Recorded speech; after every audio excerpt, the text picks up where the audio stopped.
Magandang araw mga kababos. Narito ang latest news ngayon sa PBA. RHJ pabalik na sa TNT Tropang 5G. 6'10" PBA draft prospect maglalaro sa MPBL bago magpa-draft sa PBA. At San Miguel Beermen may trade updates.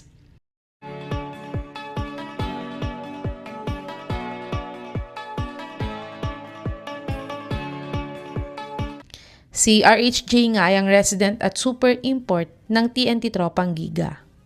At matapos ang PBA Finals last conference, ay bumalik siya sa US para magpahinga.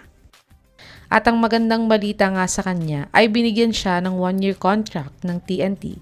Kaya't kahit nasa bakasyon siya ngayong conference, ay bayad pa din siya ng TNT at hindi siya pwedeng maglaro sa ibang liga dahil dito. Kaya't nag-announce na nga ang TNT na babalik na si RHJ next month sa Pilipinas. At ito nga ay magkakaroon siya ng basketball clinics para sa mga aspiring na maging PBA players.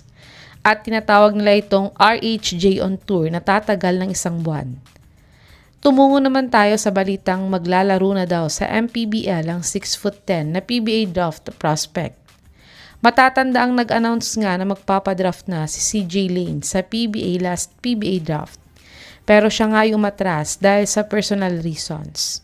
At ngayon nga ay ayon sa source na to ay idinagdag daw ng Batangas City Tanduay Ram Masters itong 6'10" na si CJ Lane sa kanilang lineup ngayong MPBL 7th season.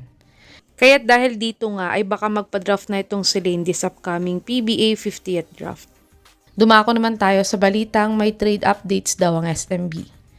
Currently, nasa may 3rd seed nga ang SMB ngayong conference na may 5 wins at 2 losses.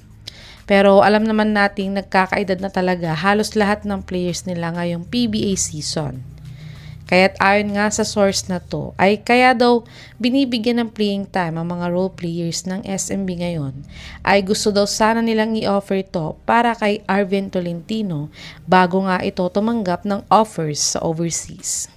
Matatanda ang madami nga daw offers itong si Arvin sa mga overseas teams. Si Tolentino ay nag-a-average ng 17 points, 7 rebounds, 6 assists, 1.5 steals, 33% 3-point shooter, at 85% free throw shooter sa 2 games played niya ngayong ongoing PBA 49th Philippine Cup. Sa tingin niyo mga kababos, makukuha kaya ng SMB itong si Tolentino bago siya mag-sign sa kahit na anong team sa overseas? I-comment nyo na po yan sa baba.